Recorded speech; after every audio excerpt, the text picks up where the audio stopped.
যখন আমার বয়সে সবাই হচ্ছে আমাকে ক্ষমা দৃষ্টিতে। আমরা এলাকার মাথা থাকলে মুরব্বীর ইস্টাই বিদায় করে দিতে হতো এইসব মায়া বান্তরে। ওর ভিডিওগুলো আগে আমি দেখছিলাম না, এখন সবগুলো দেখছি।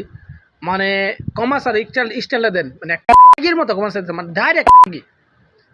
ঠিক আছে, মানে এতগুলা বাজে বাজে কথা প্রবাসী যে বউদেরকে নিয়ে, মানে কেলিগা রাখছে হেরে কি যে প্রবাসী কোনো ছেলে কি মেরে দিছে যেভাবে রাগে গেছে তোর তো।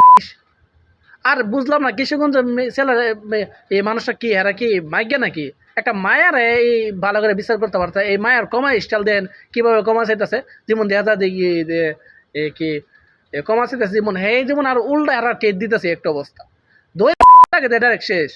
এর মতো মায়া এইভাবে ভিডিও বানাচ্ছে কোন অধিকারে, কোন কারণে একটা প্রত্যেকটা প্রবাসী পুরো নষ্ট বানিয়ে যাচ্ছে এইভাবে। যে খারাপ হেতো খারাপ হইবে, এটি কল লাগবে, যে খারাপ হেতো খারাপ হইবে। এই মায়ার কথার স্টাইলগুলা মানে ভিডিওগুলা দেখলে মনে হবে কাজ একটা ডাইরেক্ট মনে হবে আপনার। বুঝছেন, আমিও তো বক্তাছি, তো মনে হতে ভাই এগুলা করা ঠিক না। একটা মায়া এক প্রবাসী যারা তা এমনিতে প্রবাসী বয়তের এইভাবে ইয়ে করার সাথে করা এইগুলা ঠিক না। ঠিক আছে, এই মায়াটা যেভাবে ভিডিওগুলা করছে এগুলা একদম বড় অপরাধ করছে। এর অনেক বড় শাস্তি উচিত আছে। এরা যা করছে এটা কোনো শাস্তি হয়েছে না, এরকম কোনো শাস্তি হয়েছে না। ঠিক আছে, এই মায়ের লাগে অনেক বড়। এই মায়া যে লাইটে পাইছে আরো বড় বড় ভিডিও করবো, আরো খারাপ করে ভিডিও করবো।